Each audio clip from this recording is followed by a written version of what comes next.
Vi mener, at Danmark er et hjertevarmt og velfungerende land. Derfor er det vigtigt, at vi passer på vores værdier, som de er. Derfor er det vigtigt for os at hjælpe folk, som flygter fra livstruende situationer.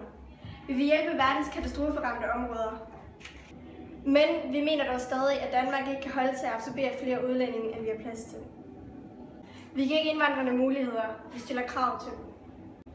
Vi mener, det er vigtigt, at de deltager i arbejdsmarkedet, for at de kan bidrage til den velfærd, de får. Danmark bør ikke bedømmes på den måde, de behandler de stærkeste borgere, men på de svageste. Vi i Dansk Folkeparti går op i pleje af ældre, syge og handicappede.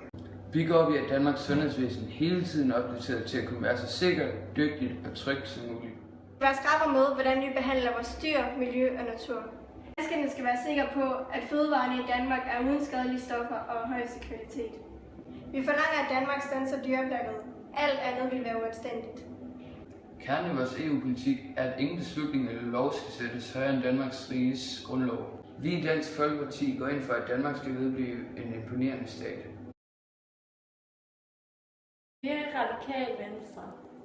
Vi vil have flere i arbejde og færre på offentlig forsørgelse. Mindst 3 millioner skal være i arbejde. Dansk økonomi er stærk og holdbar. Vi er ude af krisen. Tiden er kommet til at løfte blikket og se på vores fremtidige udfordring. Vi er ved at have flere i arbejde og færre på offentlig forsørgelse. Vores ambition er, at mindst 3 millioner danskere skal i arbejde i Danmark. Vi vil have mange flere til at bryde den negative sociale arv. Børns baggrund skal ikke afgøre deres fremtid. Mindst halvdelen skal flyttes ud af fattigdom hvert år. Vi vil hjælpe mange flere til at bryde den negative sociale arv i de kommende år. For børns baggrund afgør alt for ofte deres fremtid. Børn af kontanthjælpsmodtagere ender ofte på kontanthjælp. Børn af kriminelle har markant øget risiko for at ende i kriminalitet. Det er en cyklus, vi skal ud af. Vi vil styrke den grønne omstilling. Danmark skal være helt fri for kul, olie og gas, og kul skal være afviklet allerede inden for 10 år. Den næste energiaftale skal fuldende omstilling af energisektoren til ren grøn energi.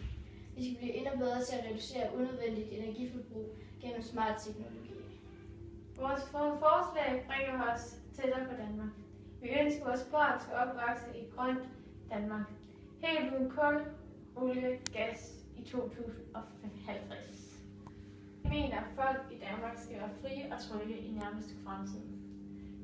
Vi skal have ret til at træffe valg og respektere andres frihed, uanset hvor man kommer fra og hvilken baggrund man har.